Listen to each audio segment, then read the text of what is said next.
하나님의 말씀과 은혜를 나누겠습니다. 성도 여러분, 하나님을 두려워하시기 바랍니다. 오늘 읽은 마태복음의 말씀은 우리를 두렵게 합니다. 몸은 죽여도 영혼은 능히 죽이지 못하는 자들을 두려워하지 말고 오직 몸과 영혼을 능히 지옥에 멸할 수 있는 일을 두려워하라. 성경은 우리에게 두려워할 것과 두려워하지 말아야 할 것에 관하여 말합니다. 그러므로 우리는 무엇을 두려워해야 하며 무엇을 두려워하지 말아야 하는지 분명히 깨달아야 합니다. 요한계시록 21장 8절에는 둘째 사망에 관하여 나오는데 불과 유황으로 타는 못에 던져지는 자들, 즉 둘째 사망에 들어가는 자들 중에 가장 먼저 거명되는 자가 두려워하는 자들이기 때문입니다. 요한복음에 따르면 무덤 속에 있는 자가 다 주님의 음성을 듣는 때가 올 것입니다. 이를 놀랍게 여기지 말라. 무덤 속에 있는 자가 다 그의 음성을 들을 때가 오나니 선한 일을 행한 자는 생명의 부활로, 악한 일을 행하는 자는 심판의 부활로 나오리라. 아멘. 그리스도의 음성이 들릴 때 우리가 모두 일어나서 심판을 받고 생명의 부활로 나가는 자와 심판의 부활로 나가는 자로 나누어집니다. 이들 중에 생명의 부활로 나가는 자는 그리스도와 함께 새하늘과 새 땅을 유업으로 받을 것이나 심판의 부활로 나가는 자는 심판을 받고 둘째 사망에 처해지게 됩니다.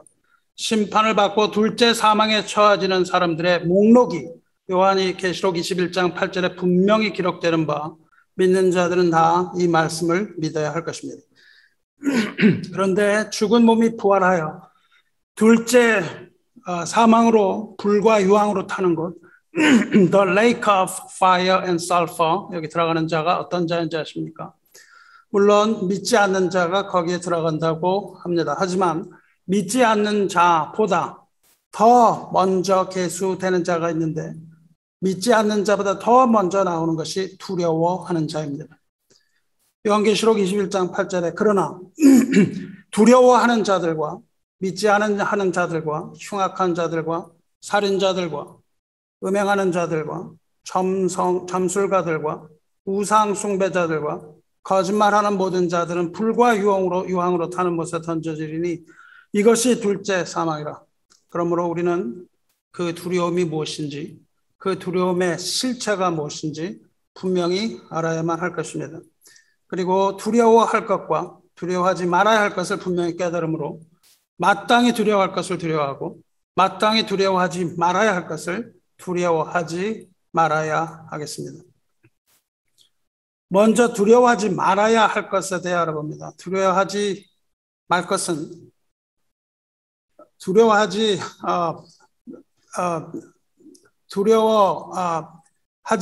말아야 할 것은 주께서 말씀하신 대로 몸은 죽여도 영혼은 능히 죽이지 못하는 자들을 두려워하지 말라고 말씀하셨습니다. 반대로 두려워해야 할 것은 몸과 영혼을 능히 지옥에 멸할 수 있는 이입니다. 여기서 몸은 죽어도 영혼은 능히 죽이지 못하는 자들이란 곧 세상 혹 세상 권세를 잡은 자들을 말하는 것이며 몸과 영혼을 능히 지옥에 면할 수 있는 일은 물론 심판자이신 하나님 아버지와 그 모든 권세를 부여받은 주 예수 그리스도를 말하는 것이면 두말할 필요도 없겠습니다. 그러니까 우리가 두려워해야 할 대상은 하나님이며 두려워하지 말아야 하는 대상은 세상과 세상의 모든 권세입니다. 몸은 죽여도 영혼은 능히 죽이지 못하는 자들을 두려워하지 말고 오직 몸과 영혼을 능히 지옥에 멸할 수 있는 두려워하라. 오직이라고 말합니다. 여기서 오직이라고 말하는 것은 곧 우리 영혼과 육체의 생사 여탈권을 가지신 하나님을 두려워하는 자는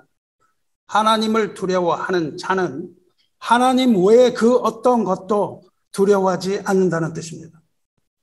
반대로 하나님을 두려워하지 않는 자는 하나님 외에 모든 것을 다 두려워하게 된다는 뜻이기도 합니다. 주 안에 사랑하는 성도 여러분, 하나님이 뜻대로 하는 근심은 후회할 것 없는 구원에 이르게 하는 회개를 이루는 것이요 세상 근심은 사망을 이루는 것이라 말씀하셨습니다. 하나님을 두려워해야 됩니다. 세상을 두려워하거나 세상이 주는 근심, 걱정에 사로잡히면 그것은 곧 믿음에서 떠나는 것을 의미하며 결국 믿음을 잃고 사망의 나락에 떨어지고 마는 겁니다. 하나님을 두려워하는 자만이 세상을 두려워하지 않을 수 있고 믿음으로 세상 모든 근심을 다 이길 수 있습니다.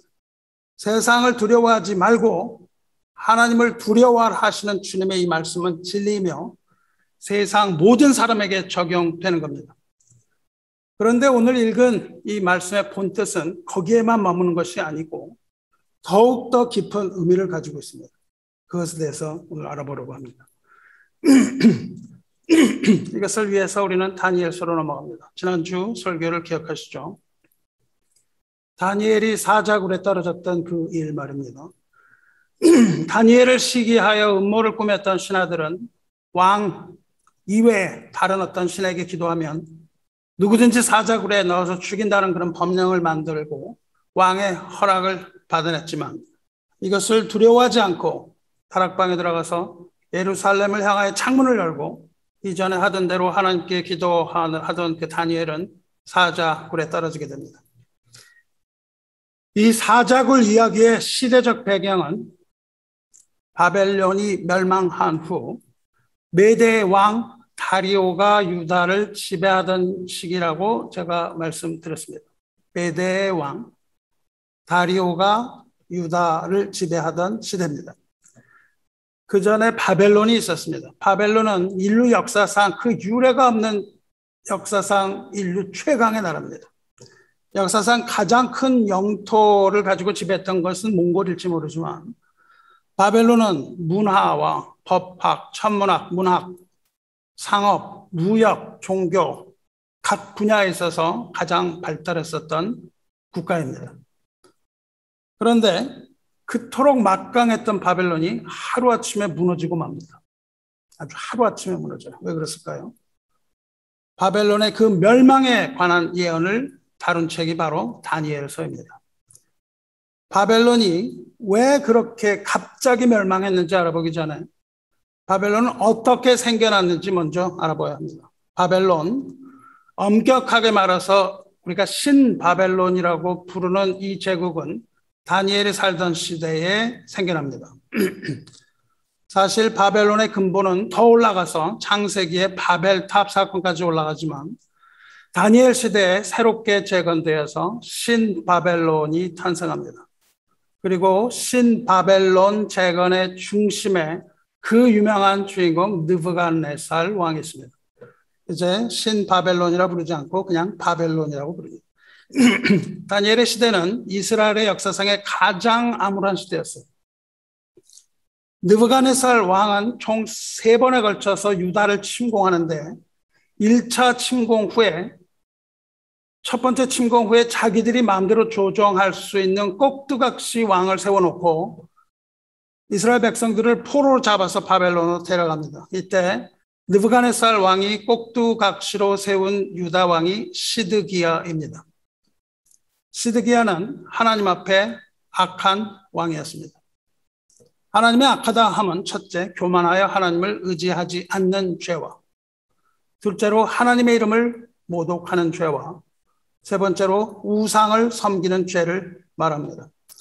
시드기야는 하나님을 의지하지 않고 애국과 동맹을 맺어서 바벨론을 견제하려고 합니다. 그러자 하나님께서 선지자 에레미야를 보내십니다. 에레미야를 보내셔서 애굽을 의지하지 말고 나 하나님을 의지하라 경고하셨지만 시드기야는 그 경고의 말씀을 듣지 않고 에레미야를 감옥에 쳐넣습니다.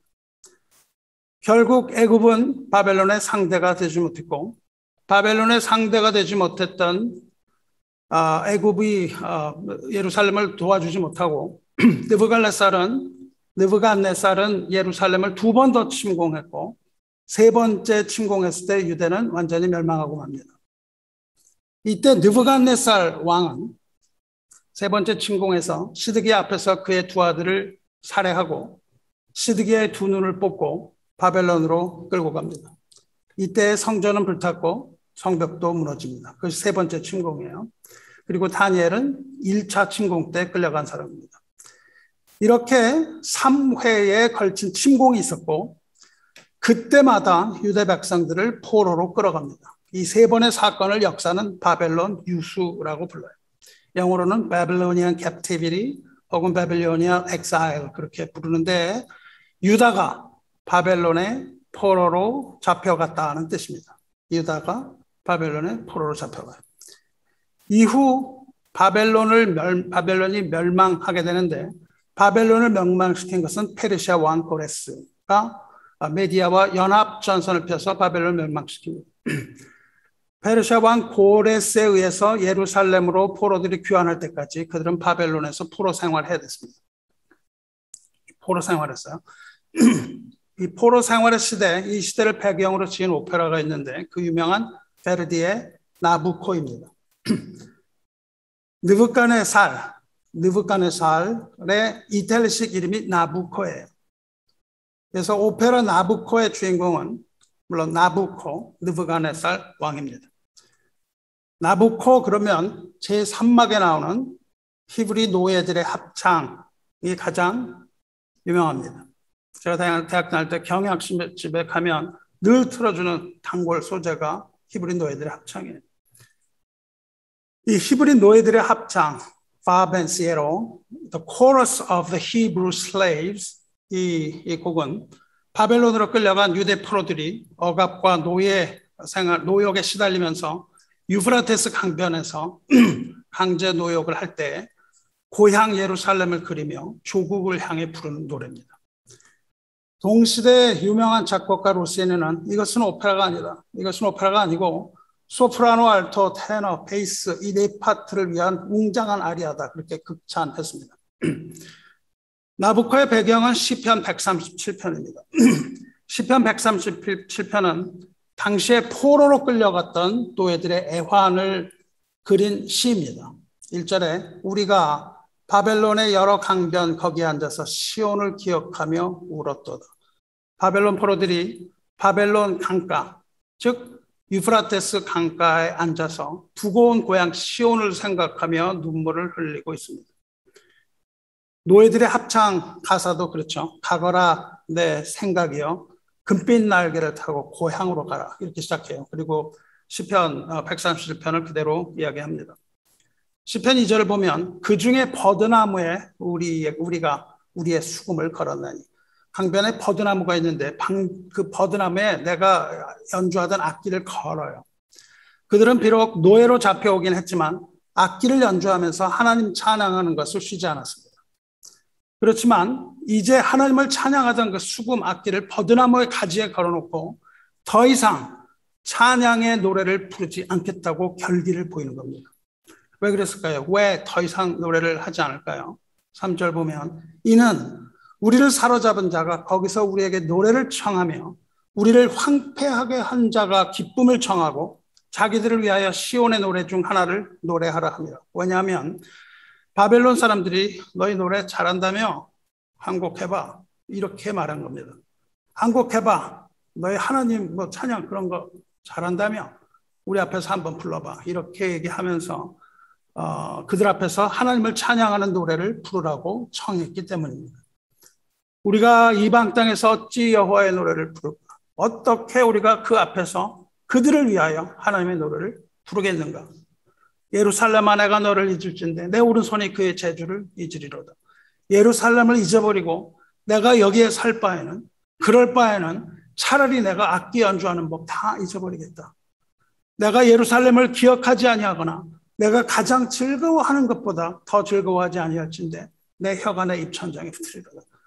내가 예루살렘을 기억하지 않고 내가 하나님 찬양하는 것보다 더 즐거운 일, 내가 하나님 찬양하는 것 가장 즐거운 건데 이것을 그들을 위하여 내가 노래 부른다면 차라리 내 혀가 내 입천장에 붙어서 노래를 하지 않겠다.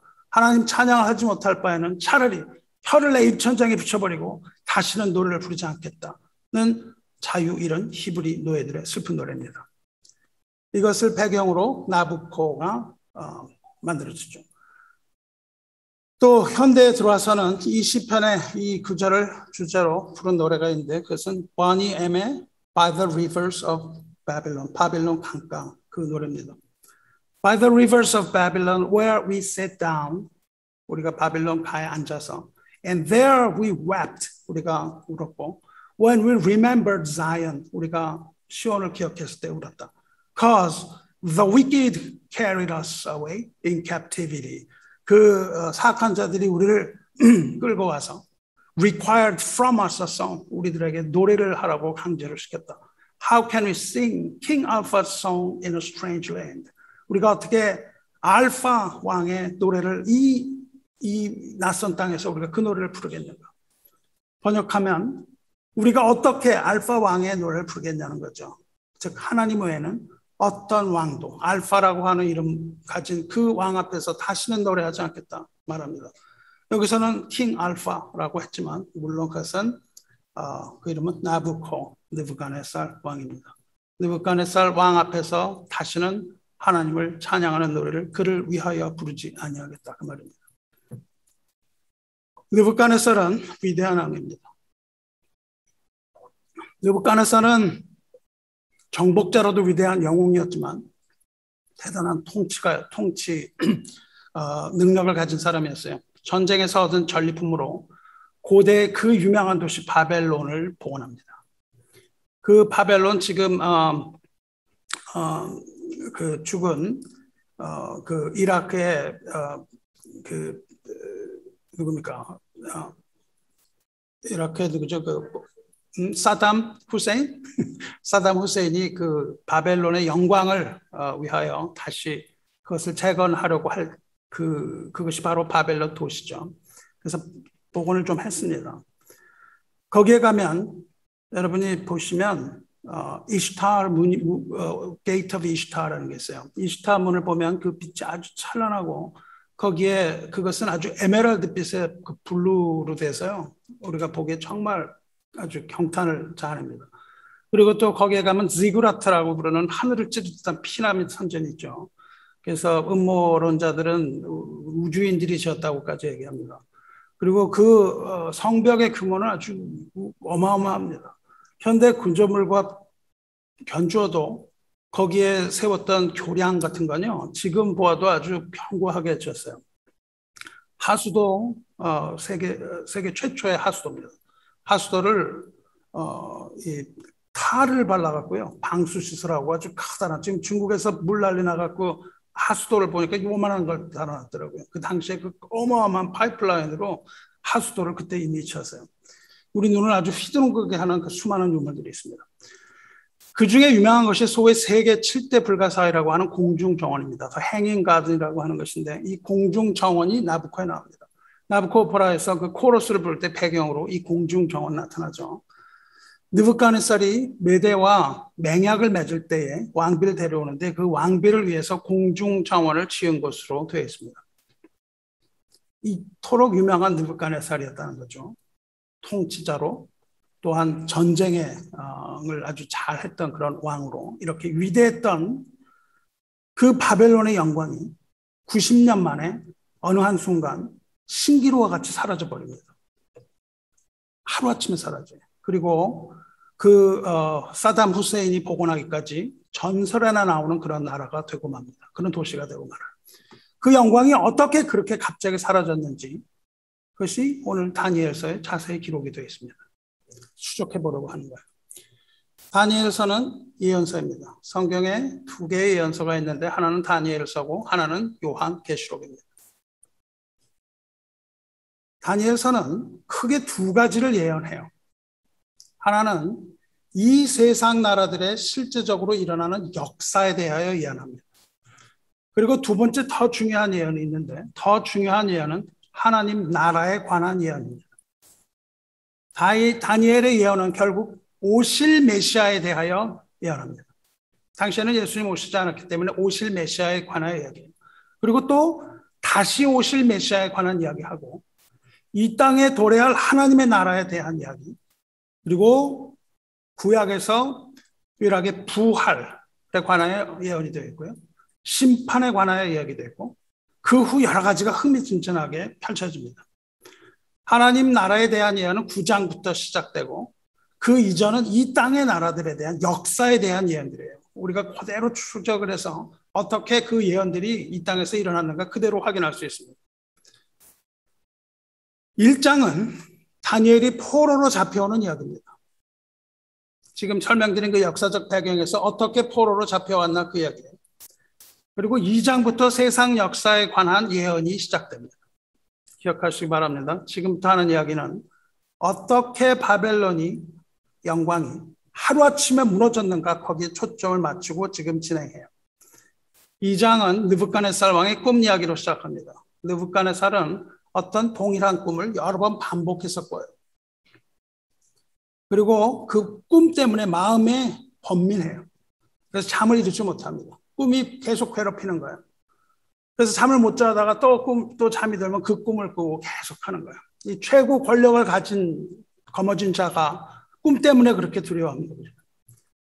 바벨론은 말씀드린 것처럼 모든 학문에 아주 발달했습니다. 그중에 천문학, 점성술 이런 것들이 발달했어요. 그래서 왕은 네로라 하는 그 나라에서 네로라 하는 점쟁이, 박수, 술객 뭐 이런 전문가들을 불러서 해몽을 하게 해요.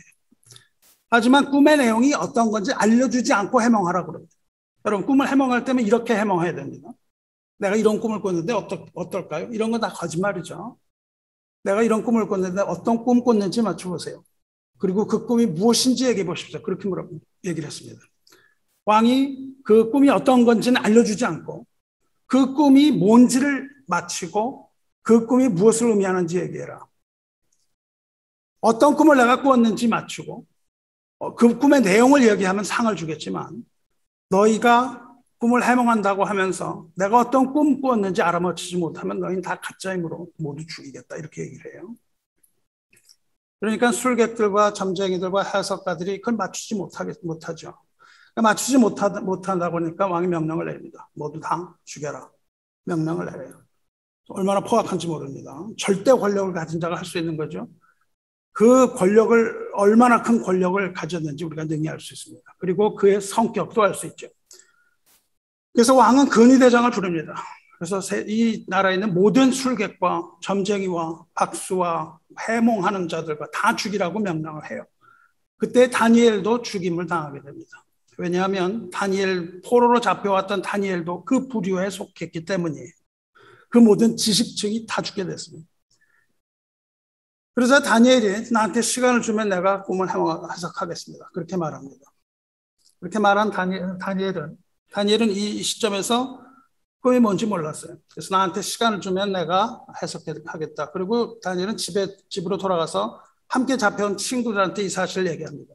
모두 기도해달라고 그러고 모두 다 함께 기도합니다. 그때 하늘에 계신 하나님께서 이 은밀한 일에 대하여 그들을 불쌍히 여기셔서 계시의 영을 주시고 다니엘에게 환상으로 그것을 계시하십니다. 계시를 받은 다니엘은 하나님을 찬송하고 느부갓네살의 왕에게 가서 그 꿈을 해석해 줍니다. 먼저 왕이 꾼 꿈이 어떤 것이었는지 말해줍니다. 왕은 꿈에서 커다란 신상을 봅니다. 신상의 머리는 순금이고 그 신상의 가슴과 두 팔은 은이었고 배와 넓적다리는 노수로 만들었고 종아리는 쇠로 만들었고 발은 쇠와 진흙이 섞여 있는 모습의 신상을 보았다. 그렇게 얘기해요. 금, 은, 놋, 철과 진흙이 섞임. 내려갈수록 그렇죠. 그렇게 신상을 보고 있는데 사람의 손으로 다듬지 않은 돌이 날아와서 그 신상을 단번에 깨뜨립니다. 그래서 신상은 산산조각이 나서 날아가 버렸고 그 우상을 깨뜨린 돌이 온 세상을 가득 메웁니다. 이것이 꿈의 내용이죠. 이 꿈의 내용을 설명했을 때 왕은 깜짝 놀랍니다. 그리고 이제 다니엘은 그 신상이 무엇을 뜻하는지 설명해 줍니다. 금으로 된 머리는 느부갓네살 당신이요.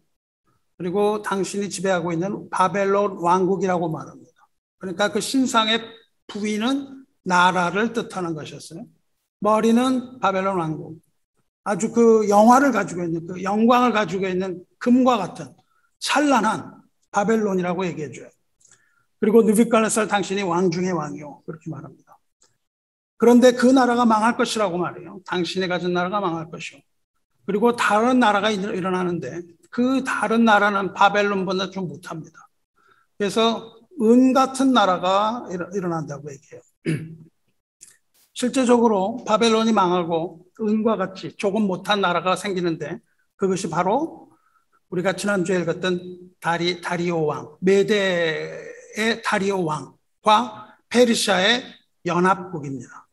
그래서 그것은 연합국이기 때문에 두 팔이 은으로 있어요. 두 팔이 가슴으로 연합이 됩니다. 이 연합된 그 나라가 바벨론을 무너뜨려요. 그리고 그 다음에 노스로 된 나라가 일어나서 온 세계를 다스릴 것이다. 그렇게 얘기합니다. 역사상으로 예언이 그대로 됐는데 노스로 된 나라는 헬라입니다. 그리스예요. 그리스의 알렉산더는 주변의 모든 나라를 다 쳐서 정복했었죠. 그리고 그리스는 롯 청동기 시대 중기로 분류됩니다. 그 다음에 쇠로 된 나라가 나타나는데 쇠로 된 나라는 쇠가 모든 것을 부수는 것처럼 문나라를 부수뜨리고 정복할 것이다. 그렇게 얘기해요. 철로 된 그리스 뒤에 나타나는 나라는 로마입니다. 로마는 철기 시대의 강력한 제국이었죠. 그리고 마지막으로 팔은 철과 진흙으로 섞였다 그랬어요. 그리고 다니엘은 말합니다. 그 이후에는 통일 국가가 아니고 여러 민족이 섞일 거라고 말합니다. 여러 민족이 섞여요. 철과 진흙과 섞인 팔과 발가락이죠. 그래서 서로 분열해서 여러 나라가 될 거라고 예언합니다. 그 예언을 따라서 로마는 분열하게 되고 그 이후에 수많은 나라들이 일어나서 현재까지 나타나고 있습니다. 그래서 현재는 수많은 민족과 수많은 나라들이 섞여 있는 팔과 같은 것입니다. 이런 나라들이 존재하는 것을 알 수 있어요. 이 예언은 세상의 모든 나라들이 흥망성쇠의 과정을 겪게 된다는 예언입니다. 그리고 그것은 그대로 이어져서 모두 성취됐습니다. 그런데 예언이 거기서 끝나지 않고 사람의 손으로 다듬지 않은 뜨인 돌이 날아와요. 뜨인 돌이라는 것은 손으로 다듬지 않은 거예요. 사람의 손이 손이 가지 않은 돌, 그 날아온 돌이 신상을 깨뜨려 버립니다. 그리고 다니엘은 예언해요. 이 시대에 하늘의 하나님이 한 나라를 세우실 것인데 그것은 영원히 망하지 않을 나라일 것이다. 그리고 그 국권, 즉 주권이 다른 백성에게 돌아가지 않을 것이다. 그렇게 얘기해요. 그 얘기 말하면 하나님께서 새로운 나라를 그 후에 세우실 것인데 그 나라는 백성이 아니라 하나님의 주권으로 세워지는 나라라는 거예요. 다시 말하면 하나님이 다스리는, 하나님이 통치하는 하나님의 나라가 세워질 것을 예언합니다. 사람이 손대지 않은 돌이라는 것은 인간이 만들어내지 않은 것, 즉 하나님이 보내셔서 세상 나라를 깨뜨리실 돌, 즉 예수 그리스도를 말하고 있는 겁니다. 베드로전서에 그렇게 말하죠. 성경에 기록되었을 때 보라, 내가 택한 보배로운 모퉁이 돌을 시온에 두노니 그를 믿는 자는 부끄러움 당하지 아니하리라. 예수님을 돌에 표현합니다. 그러므로 믿는 너희에게는 보배이라. 믿는 사람들에게는 예수님이 돌인데 보배라는 겁니다. 그러나 믿지 아니하는 자들에게는 건축자들이 버린 그 돌이 모퉁이의 머릿돌이 되고 또한 부딪히는 돌과 걸려 넘어지게 하는 바위가 된다. 그렇게 말씀하세요. 예수님이 믿는 자들에게는 보석과 같은 귀한 돌이고 믿지 않는 자에게는 그 돌이 부딪혀서 걸러 넘어지게 하고 깨뜨려버리는 그러한 심판의 돌이 될 것이다. 즉 구원과 심판을 동시에 가지는 그 돌이라고 베드로가 이야기하고 이미 그것을 다니엘이 예언한 바 있습니다. 돌이신 예수 그리스도는 믿는 자에게는 굳게 설 반석이요 교회의 머릿돌이 됩니다. 그렇지만 믿지 않는 자에게는 부딪히는 돌, 걸려 넘어지기는 반석, 바위가 된다고 말합니다. 다니엘이 이렇게 정밀하게 꿈을 해석하니까 느부갓네살 왕은 다니엘에게 절합니다. 그리고 예물과 향품을 주고 다니엘을 높여서 왕궁에서 일하게 돼요. 여기서 예물이라는 것은 지난주에 말씀드린 민하입니다. 민하는 소재를 말한다 그랬어요. 그러니까 소재의 제물을 줬다는 겁니다. 다니엘에게. 그리고 향품은 제사에서 떼어놓은 향이에요. 그러니까 느부갓네살은 다니엘이 하나님의 대리자 또는 신적인 존재로 여기고 제사 드렸다는 뜻입니다. 하지만 느부갓네살이 하나님을 믿어서 그런 건 아닙니다. 왜냐하면 이 사건 바로 뒤에 느부갓네살은 금으로 신상을 만들고 거기 절하라 그래요. 만일 절하지 않는다면 맹렬히 타는 풀무불에 넣겠다. 그렇게 얘기하죠. 그리고 절하지 않았던 다니엘의 세 친구들이 풀무불에 던져지는 그 이야기가 바로 4장에 나옵니다. 느부갓네살은 여전히 우상을 숭배해요. 그리고 3장, 그것이 3장이었고 3장 이후에 4장은 느부갓네살이 꾼 두 번째 꿈 이야기입니다. 느부갓네살은 연속해서 두 번 꿨어요. 이 느부갓네살이 꾼 두 번째 꿈은요, 다니엘의 기록이 아니고 느부갓네살이 공식적으로 적어놓은 회고록이에요. 4장은 느부갓네살이 전 국민에게 반포한 조서입니다. 당시 누구나 다 그걸 읽었을 거예요.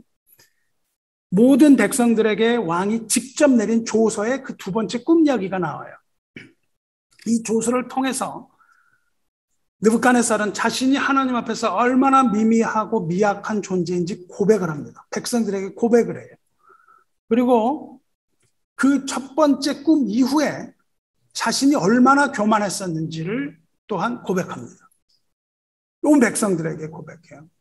그리고 그 다음에 하나님의 징계가 어떻게 이루어졌었는가를 그 조서에 써요. 그리고 마지막으로 느부갓네살이 하나님을 찬양합니다. 이것이 백성들에게 내린 조서예요. 그러니까 공적인 문서인 거죠. 그 꿈에서, 두 번째 꿈에서 느부갓네살은 나무를 봅니다. 한 나무를 봐요. 그 나무가 세상 한가운데에 서 있어요. 온 세상의 중심이라는 거죠. 중국이 이름이 중앙되는 나라라는 거죠. 그것처럼 자기가 땅의 중심이라는 겁니다. 그래서 땅 가운데에 큰 나무가 서요. 그 나무가 자라서 견고해집니다. 그리고 그것은 너무너무 높아져서 하늘에 닿을 정도로 커져요. 그럴 뿐만 아니라 잎사귀도 아름답고 열매도 풍부해져서 만민이 먹을 만한 모든 것들이 거기서 날리고 그 밑에는 들짐승이 와서 쉬고 그 가지에는 공중에 나는 새가 깃들이고 먹을 것이 풍부하게 열리는 그런 나무를 꿈에서 봐요. 그런데 하늘에서 한 사람이 내려옵니다. 느부갓네살은 그 사람을 순찰자 혹은 거룩한 자라고 불러요. 하늘에서 내려온 그 사람이 소리를 지릅니다. 뭐라고 소리를 지냐면 이 나무를 베라. 그리고 이 가지를 잘라라. 잎사귀를 다 떨어내라. 열매를 다 떼내라. 거기 있는 짐승들 쫓아내고 새들도 다 쫓아내라. 이런 큰 소리가 들립니다. 꿈속에서. 여기서 느부갓네살은 순찰자라고 말하는데 그 말의 뜻은 깨어있는 자라는 뜻이에요. 지키는 자라는 뜻입니다. 하나님의 거룩한 천사, 하나님이 보내신 사자라는 뜻이에요. 하나님이 사자를 보내셔서 이 나무를 베라고 명령하셨다는 거예요. 그리고 다니엘을 불러서 해석시킵니다. 다니엘은 그 나무는 왕 당신이요 그렇게 얘기합니다. 키 큰 나무, 풍성한 나무는 번영과 영광을 얻고 교만해진 느부갓네살 왕이라고 얘기해요. 당신의 교만이라고 얘기합니다. 하나님께서는 그 교만한 나무 당신을 칠 것이다. 그렇게 해석을 해줍니다. 아주 소름 끼칠 만한 그런 예언을 들어요. 그런데 꿈은 거기서 끝나지 않습니다. 다 꺾어버리고 회파해라. 하지만 나무를 뽑지는 마라. 그루터기는 남겨두라. 그렇게 순찰자가 얘기해요. 남겨두되 그 뿌리를 꽁꽁 묶어서 들풀 아래 두어서 그 들에서 이슬에 젓고 짐승들과 함께 있게 하라. 그래요.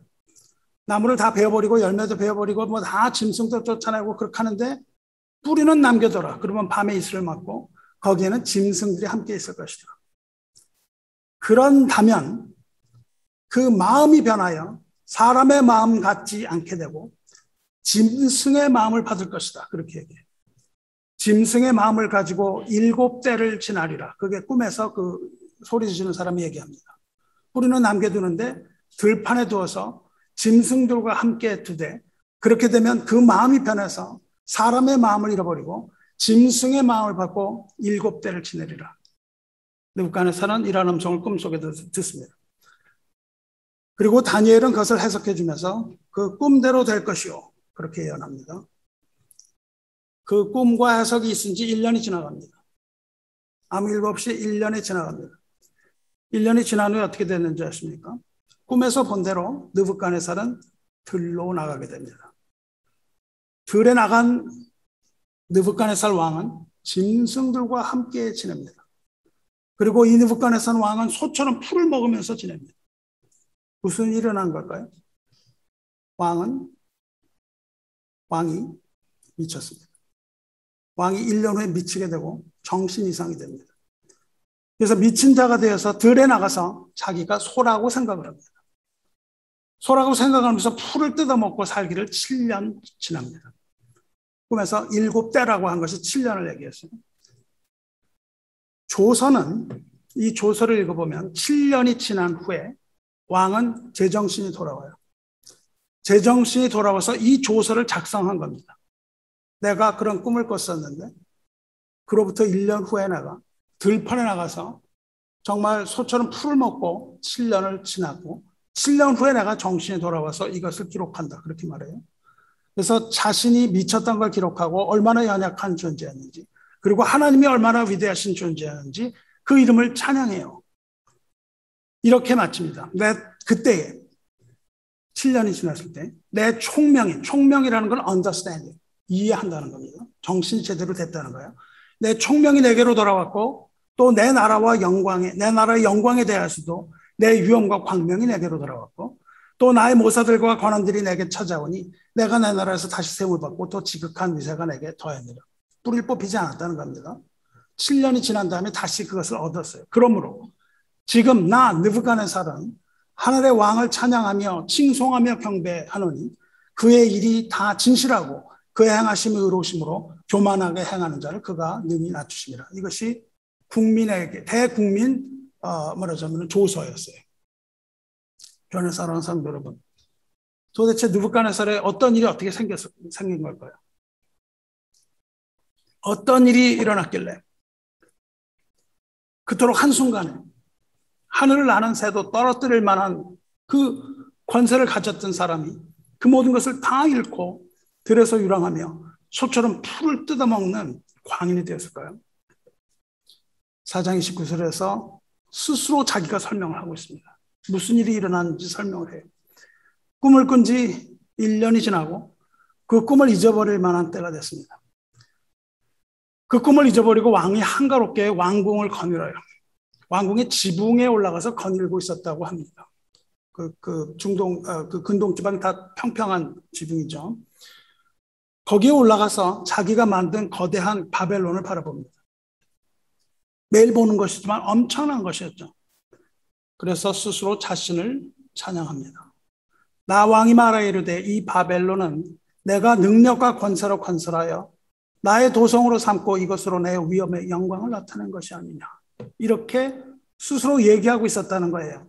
1년이 지난 후에 거기에 올라가서 이렇게 스스로 자기 자신을 찬양하고 있을 때 그 말이 채 끝나기도 전에 하늘에서 소리가 들립니다. 하나님의 사자의 음성이 들립니다. 이 말이 아직도 나 왕의 입에 있을 때에 하늘에서 소리가 내려 이르되 느부갓네살 왕아 내게 말하노니 나라의 왕위가 내게서 떠났느니라. 이 한마디에 왕은 그 모든 권좌를 다 잃고 광야를 떠돌며 소처럼 풀을 먹는 광인이 되어 7년을 헤매고도 합니다. 과연 어떤 상태가 됐을까요? 나중에 제정신으로 돌아온 후에 회고한 내용을 볼까요? 33절은 바로 이때에 이 일이 나 느부갓네살에게 응함으로 내가 사람에게 쫓겨나서 소처럼 풀을 먹으며 몸이 하늘 이스러졌고 머리털이 독수리 털과 같이 자랐고 손톱은 새발톱같이 되었더라. 본인의 광인의 시절을 회상한 거예요. 완전 미친 사람이죠. 이거를 읽으면서 정말 이게 도대체 무슨 소린가? 뭐 이런 일이 있을 수 있나? 이런 식으로 미치는 게 여러분 가능할 것 같습니까? 여러분이 미쳐서 광야에 나가서 내가 소라고 생각하고 소처럼 풀을 뜯어먹는 이런 미친 병이 있겠습니까? 있을 것 같아요? 없을 것 같아요? 있습니다. 조사를 해보니까 이런 병이 존재를 해요. zoanthropy 혹은 boanthropy라는 이름을 가진 정신병이 있습니다. zoion이라는 것은 헬라어로 동물이라는 뜻이에요. zoo라 그러잖아요. zoion. anthropus는 인간이라는 뜻입니다. 이걸 합쳐서 zoanthropy, 동물 인간이라는 뜻입니다. 학명으로는 insania zoanthropica, 이게 동물처럼 여긴다는 거예요. 이 중에 모안thropy는 자신을 소로 여기는 정신병이란 말이 있습니다. 실제로 그런 사례들이 있다는 거예요. 자기를 소로 생각하고 소처럼 지내는 이런 정신병이 있더라고요. 전에 사랑하는 성도 여러분, 하나님을 두려워하는 마음 가지시기 바랍니다. 무엇이 느부갓네살을 이렇게 만들었나요?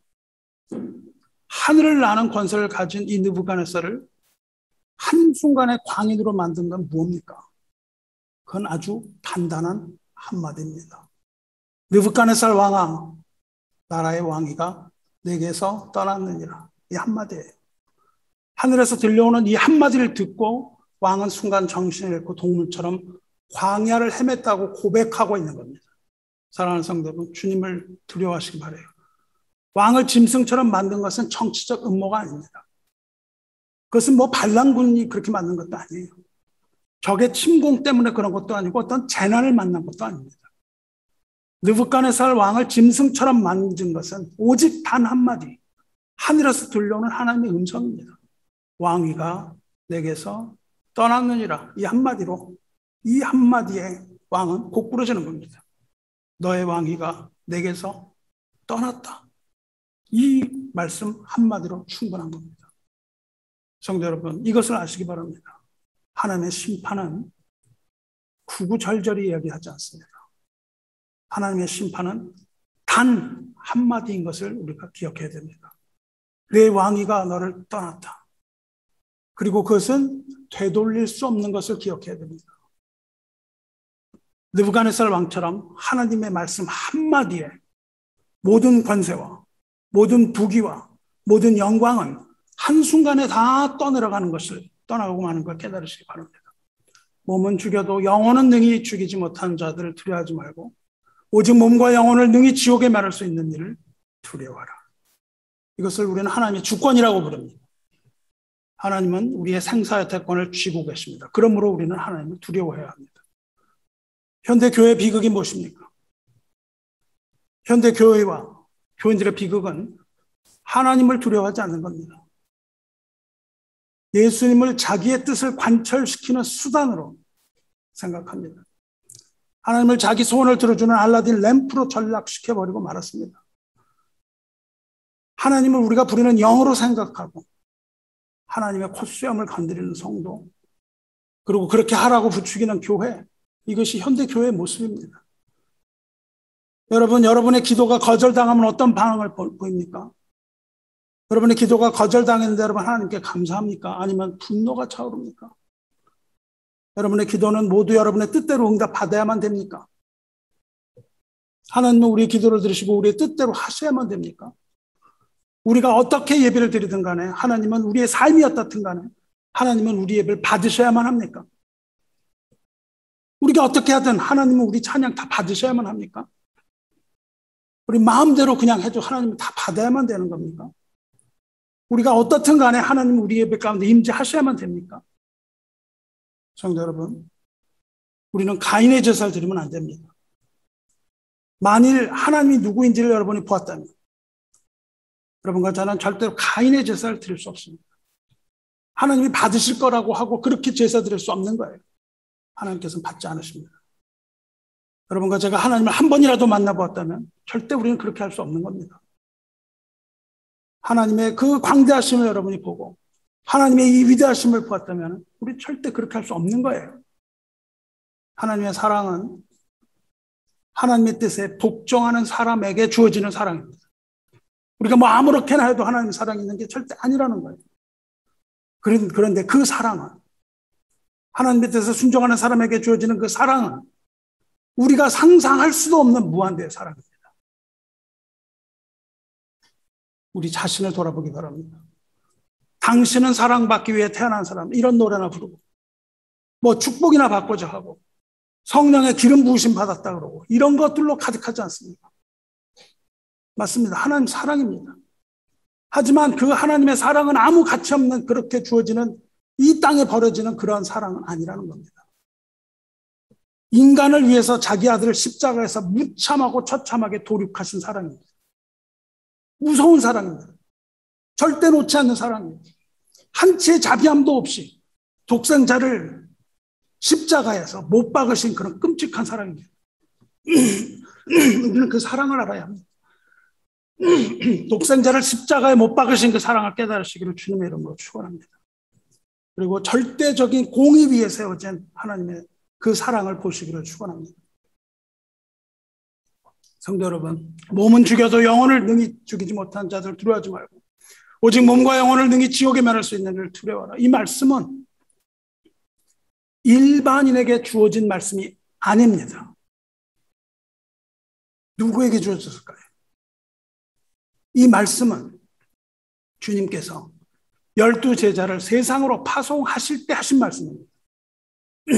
더러운 귀신을 쫓아내며 모든 병과 악한 것을 고치는 권능을 주면서 하신 말씀이에요. 세상에 나가서 복음을 전하라고 하면서 주신 말씀입니다. 그것을 알아야 돼요. 그렇게 제자들을 보내시면서 하신 말씀이 뭐라고 하시냐 하면 보라, 내가 너희를 보냄이 양을 이리 가운데 보낸 것 같도다 말씀하세요. 그러므로 너희는 뱀같이 지혜롭고 비둘기처럼 순결하라 말씀하세요. 무슨 말씀입니까? 예수께서는 지금 이 진리의 복음에 대해서 끝없이 반항하고 냉정하고 잔인하게 대항하는 그 세상으로 제자들을 보내면서 하신 말씀이다. 그 말이에요. 복음을 위하여 보내시면서 하신 말씀입니다. 복음에 관하여 온갖 박해와 핍박과 불이익을 당하고 사람들부터 거절당하고 심지어 생명까지 잃을 수 있다고 말씀하시던 중에 이 말씀을 하셨다. 그 말이에요. 22절에서 말씀하십니다. 마태복음. 또 너희가 내 이름으로 말미암아 모든 사람에게 미움을 받을 것이나 끝까지 견디는 자는 구원을 얻으리라. 여러분, 우리가 그리스도인면 세상에서 미움을 받는 겁니다. 그리고 미움을 받는 이유는 왜입니까? 뭘 잘못해서 미움을 받습니까? 아닙니다. 왜냐하면 그리스도의 이름 때문이에요. 그리스도를 믿고 그리스도를 증거하고 그리스도를 따른다는 이유만으로 여러분과 제가 모든 손해를 다 감수해야 된다는 겁니다. 모든 핍박을 받을 거예요. 억울하다는 겁니다.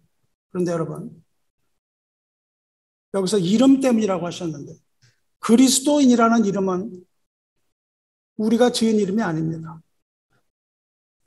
그리스도인이라는 이름, 크리스찬이라는 이름은 세상이 준 이름입니다. 그것도 아주 비아냥거리는 가운데 준 이름이에요. 우리가 그리스도인이라는 말은 예수장이라는 뜻이에요. 세상이 우리를 향하여 부르는 겁니다. 예수장이, 크리스찬.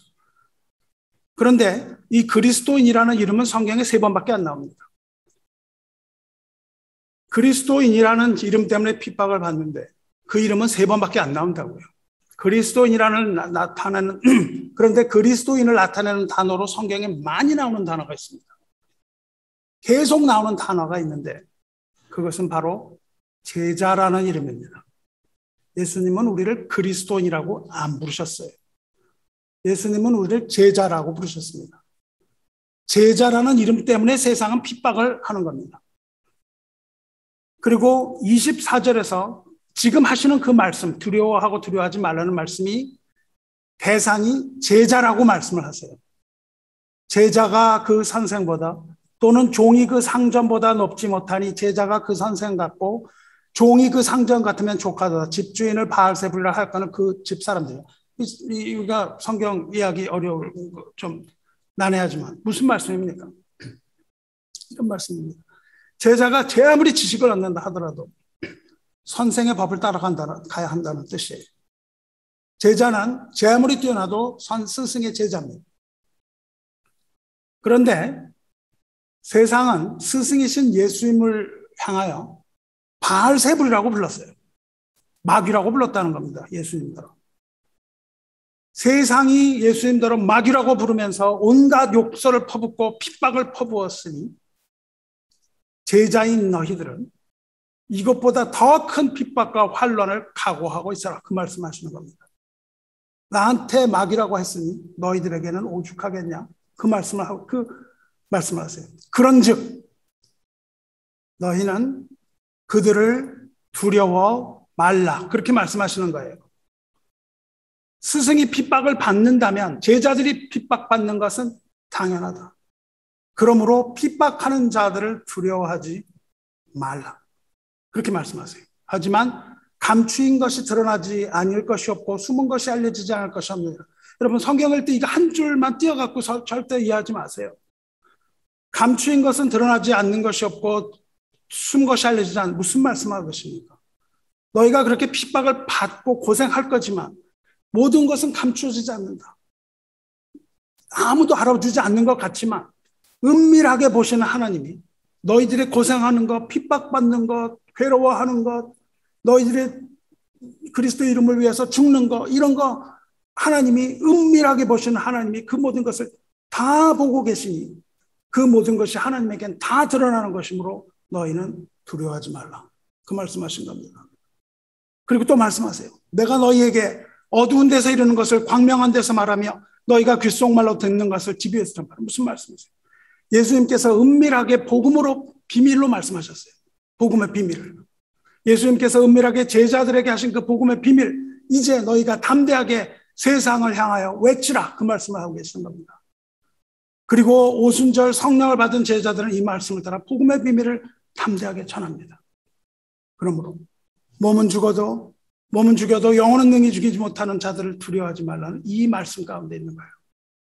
복음을 들고 세상을 나가는 사람들에게 하시는 말씀입니다. 오직 몸과 영혼을 능히 지옥에 멸할 수 있는 일을 두려워하라. 그러므로 이제 그 두려움으로부터 벗어나서 담대하게 복음을 전하되 세상을 두려워하지 말라 말씀한 겁니다. 그리고 말씀하십니다. 아주 싼값에 팔리는 참새도 하나님께서 돌보실 텐데 뭘 걱정하니? 하나님께서 너희 머리털까지 다 세고 계시는데, 그러니까 두려워하지 말고 담대하게 세상에 복음을 전하라. 이 말씀이에요. 왜 이걸 자꾸 다른 데다 갖다 붙여서 내 개인에게 갖다 붙입니까? 주님께서는 복음을 전하라고 지금 말씀하고 계시는 거예요. 그리고 이렇게 결론을 내리세요. 아버지나 어머니를 나보다 더 사랑하는 자는 내게 합당하지 아니하고 아들이나 딸을 나보다 더 사랑하는 자도 내게 합당하지 아니하며 또 자기 십자가를 지고 나를 따르지 않는 자도 내게 합당하지 아니하리라. 자기 목숨을 얻는 자는 잃을 것이요 나를 위하여 자기 목숨을 잃은 자는 얻으리라. 누구에게 하신 말씀입니까? 복음을 들고 세상에 나가는 제자들을 향하여 하신 말씀이에요. 결국 세상을 두려워하지 말고 하나님을 두려워하는 이 말씀을 십자가를 지고 예수를 따르는 제자들에게 하신 말씀이다. 그 말입니다. 그리고 이 제자도는 자기를 부인하지 않고서는 절대 따를 수 없는 길입니다. 자기를 따른다 하면 결국 자아를 죽이는 걸 말합니다. 뭐라고 말씀하세요? 너희를 죽이라. 그 말씀하세요. 너희가 세상에 나가야 복음을 전하거든 너희 자신을 죽이라.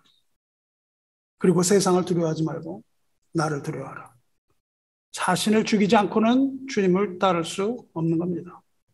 그러므로 주님을 따른다 함은 곧 하나님을 두려워하는 것을 말합니다. 하나님을 두려워하지 않고 주님을 따라갈 수 없어요. 하나님을 두려워하지 않고는 주님을 따르지 못합니다. 성도 여러분, 복음의 이 비밀을 깨달으시기 바라요. 하나님은 이래도 저래도 하는 그런 만만한 분이 절대 아닙니다. 하나님은 사랑의 결장차이며 하나님은 사랑이시지만 하나님은 악을 두고 보지 못하시며 죄를 용납하지 못하시는 공의의 하나님이에요. 하나님을 두려워하는 자가 하나님의 제자입니다. 내 마음대로 할 수가 없는 겁니다. 오직 하나님의 뜻만을 분별하고 나 자신을 죽이고 하나님 따라가는 거예요. 누구든지 사람 앞에서 나를 시인하면 나도 하늘에 계신 내 아버지 앞에서 그를 시인할 것이요. 누구든지 사람 앞에서 나를 부인하면 나도 하늘에 계신 내 아버지 앞에서 그를 부인하리라 말씀하세요. 여기서 나를 시인한다는 말을 직역하면 누구든지 내 안에서 나에 대해 고백하면 그 뜻입니다. 시인이라는 것은 고백해요. 성도 여러분, 교회는 이러한 고백을 나누는 고백 공동체입니다. 예수를 구세주여 평생 우리가 복종해야 되는 주님으로 고백하는 공동체가 주님의 교회예요. 공개적으로 이 믿음을 공백해야 됩니다. 공동체적으로, 공개적으로 예수님이 나의 주님인 것을 고백해요. 예수님이 나를 구원하셨다는 것을 고백해요. 그리고 그 고백에 따라서 하나님을 두려워하는 마음으로 주님의 계명을 지키는 공동체, 그게 교회입니다. 나더러 주여 주여 하는 자마다 다 천국에 들어갈 것이 아니요 다만 하늘에 계신 내 아버지의 뜻대로 행하는 자라야 하리라. 들어가리라 말씀하세요. 주님의 뜻, 주님의 계명을 따르는 자가 주님의 제자입니다. 그리고 그 동기는 하나님을 두려워하는 두려움입니다. 주님을 부인한다는 말은 주님의 계명을 만홀히 여기는 걸 말합니다. 지켜야 할 약속과 의무를 소홀히 생각하는 거예요. 세속적인 관심, 개인적인 이익을 더 중요하게 생각하는 겁니다. 형제를 사랑하라는 주님의 명령을 지키지 않았는데도 마음이 편안하면 제자가 아닙니다. 우리가 회개하지 않고 하나님과의 관계를 단절하는 그 모든 행동이 주님을 부인하는 겁니다. 여기서 부인이라는 것은 베드로처럼 순간적인 부인을 말하는 게 아니에요. 전생에 걸쳐서 내 전인격적으로 주님의 계명을 고의적으로 어기는 걸 말합니다. 베드로는 곧 회개하고 주님을 향한 사랑을 고백했어요. 회개가 있습니다. 모든 죄를 용서받고 사도로서 성령을 받고 복음을 담대히 전했어요. 하지만 다만 내 고집과 회개하지 아니한 마음을 따라 진노의 날 하나님의 의로우신 심판이 나타나는 그날에 이 말 진노를 내게 쌓는도다. 하지만 끝까지 성령을 거역하고 자기 고집과 회개하지 않은 마음을 가진다면 주님의 진노를 면치 못한다고 말씀하십니다. 주님께서 말씀하세요. 누구든지 사람 앞에서 나를 시인하면 나도 하늘에 계신 내 아버지 앞에서 그를 시인할 것이요. 고백하는 사람, 하나님께서 고백하는 자를 인정하신다는 겁니다. 누구든지 사람 앞에서 나를 부인하며 나도 하늘에 계신 내 아버지 앞에서 그를 부인하리라. 예수를 부인하는 것은 곧 예수님의 계명을 어기는 겁니다. 예수의 계명을 어기는 것은 곧 하나님의 나라가 요구하는 생명과 사랑의 성령의 법을 거부하는 겁니다. 그리고 그 모든 것은 지금 이 시간 결정이 나는 거라고 말씀하시는 거예요. 지금 이 시간 예수님과 어떤 관계를 맺는가에 따라서 우리의 영원한 미래와 운명이 다 결정지어진다는 것입니다. 주 안에 사랑하는 성도 여러분, 예수님께서 말씀하신 것처럼 주님의 제자는 주님을 사랑하는 사람입니다. 너희가 나를 사랑하면 나의 계명을 지키리라 말씀하세요. 그리고 주님을 사랑한다고 고백하는 사람이라면 주님의 계명을 지키는 사람입니다. 너희가 서로 사랑하면 이로써 모든 사람이 너희가 내 제자인 줄 알리라. 거기에는 핍박이 따르고 손해가 따르는 겁니다. 말씀하신 대로 서로 사랑하는 관계가 주님의 제자임을 알리는 유일한 증거입니다. 앞서 말씀드린 것처럼 내가 너희에게 어두운 데서 이루는 것을 광명한 데서 말하며 너희가 귓속말로 듣는 것을 집에서 전파하라는 말씀을 따라서 세상에 담대하게 복음을 선포하고 스스로 제자라는 것을 밝히는 것, 그것이 주님의 생명을 얻는 참 제자라는 거예요. 두 가지입니다. 말씀을 전파하고 내가 제자라는 것을 밝히라는 거예요. 이렇게 세상을 향해서 제자임을 증거해야 되는데, 내가 제자라는 것을 증거해야 되는데, 그 증거는 곧 주님의 계명, 서로 사랑하라는 주님의 계명을 지키는 일이라고 말씀하고 계시는 겁니다. 그래야 세상이 주님의 제자임을 알게 되는 것이고, 그래야 복음이 전파된다는 겁니다. 우리가 서로 사랑하는 모습을 보이지 못하면 복음이 전파되지 않을 것이요, 우리는 그리스도의 제자가 되지 못하는 것이며, 그리스도의 제자가 못 된다는 것은 주님을 따라가지 못하는 것을 의미하며, 주님을 따라가지 못하면 천국에 들어가지 못하고 지옥에 멸하시는 이의 뜻을 따라 지옥에 떨어지게 되는 겁니다. 아주 심각한 겁니다. 이렇게 세상을 향해 제자임을 증거하는 것은 주님의 계명, 서로 사랑하는 주님의 계명을 지키는 거고, 그래야 세상이 우리가 주님의 제자인 것을 알게 되고 복음이 전파되는 거예요. 주 안에 사랑하는 성도 여러분, 주님의 제자가 되는 길에는 핍박이 따르는 거예요. 온갖 불이익이 있습니다. 배신이 따라요. 아주 절망적인 거절이 있습니다. 우리가 자기를 부인하고 죽지 않으면 절대 할 수 없는 일입니다. 죽기 전엔 할 수 없는 거예요. 어떻게 우리가 그것을 감당할 수 있겠습니까? 성령이 아니고서는 불가능합니다. 거듭나지 않고는 할 수 없는 거예요. 그런데 성령이 우리 안에 있다면 하나님께서는 우리에게 두려워하는 마음을 주십니다. 우리에게 두려운 마음이 없다면 큰일입니다. 성도 여러분, 누가 제자입니까? 제자는 학생이 아닙니다. 스튜던트가 아니고 디사이플이에요. 성경을 배워도 제자가 아닙니다. 아무리 성경을 알아도 제자가 아니에요. 제자는 스승을 따라가는 자입니다. 자기를 부인하고 예수를 쫓는 자가 제자예요. 아무런 보상이 없어도 주님을 쫓을 수 있어야 제자입니다. 주님께서 우리에게 아무것도 주지 않겠다고 하셔도 따라가야 제자예요. 12 제자들처럼 여러분 가진 거 다 버려야 따라갈 수 있어요. 비록 내게 손해되고 내가 뭐 자존심이 상하고 억울하고 그래도 주님의 뜻이면 쫓아가야 되는 것이 제자입니다. 주님의 뜻이 이해되지 않아도 주님을 따라가는 거 순종하는 사람이 제자예요. 이해돼서 하는 것이 무슨 소용이 있겠습니까? 설득당해서 하는 게 무슨 소용이 있겠어요? 이해되지 않아도 따라가는 게 제자입니다. 그런데 주님의 계명은 서로 사랑하라는 겁니다. 어떻게 우리가 서로 사랑할 수 있어요? 절대 불가능하죠. 성령이 없이는 사랑할 수 없습니다. 서로 사랑하지 못하면 근심하게 되는 것이 제자입니다. 성령이 우리 안에 있는데 서로 사랑하지 못하는데 근심으로 나가지 않는다면 무슨 제자가 되겠습니까? 성령이 없다는 증거입니다. 성령이 없다는 증거예요. 내가 근심하지 않고 회개하지 않는다면 하나님의 뜻은 하나님의 뜻대로 하는 근심, 곧 후회하기 없는 회개를 이루게 되는 겁니다. 내가 하지 못하는 그것이 나에게 회개로 다가오는 거예요. 성도 여러분, 서로 사랑하지 못합니까? 용서하지 못합니까? 하지만 제자라면 자존심이 상해도 하나님의 뜻대로 근심하는 겁니다. 그것을 근심해야 돼요. 그래서 밤새도록 울부짖는 겁니다. 밤새도록 울부짖는 게 제자예요. 밤새도록 울부짖고 밤새도록 기도하는 사람이 제자입니다. 그리고 밤새도록 울부짖으면서 기도하고 난 다음에 마침내 성령에 사로잡혀서 자신을 포기하고 자신을 부의하고 주님의 뜻을 돕는 것, 이것이 참된 제자입니다. 여러분, 이것이 없이는 주님을 볼 수 없습니다. 이렇게 성령의 인도하심을 따라 제자가 되어서 주님을 쫓는 사람을 하나님의 자녀라고 부릅니다.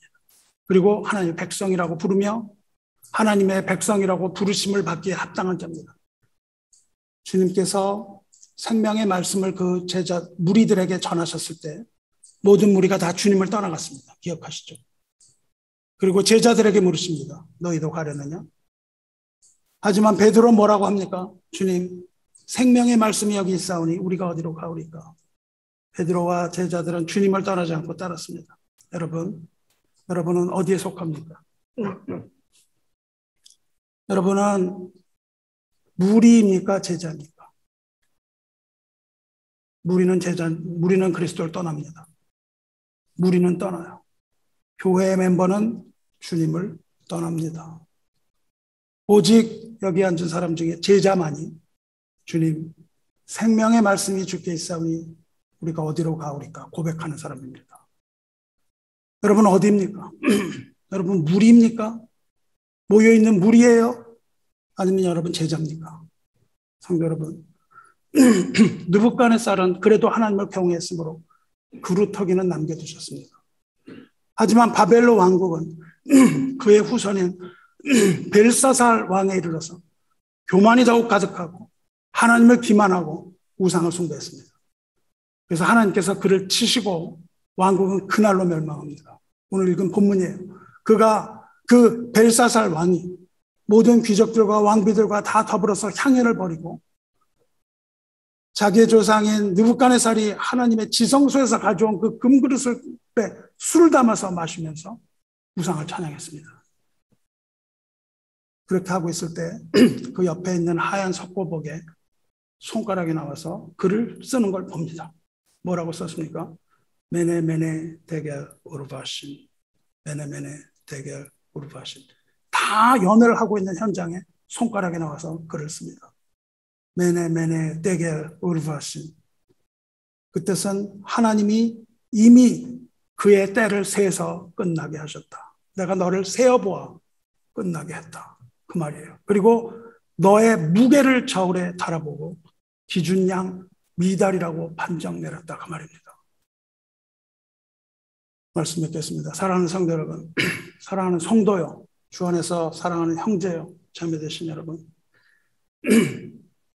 주님 말씀하십니다. 나더러 주여 주여 하는 자마다 다 천국에 들어갈 것이 아니요 다만 하늘에 계신 내 아버지의 뜻대로 행하는 자라 들어가리라.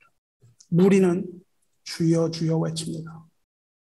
그러나 주여 주여 하는 자가 다 천국에 들어가는 것이 아니요 다만 하늘에 계신 아버지의 뜻대로 행하는 자라야 들어가는 겁니다.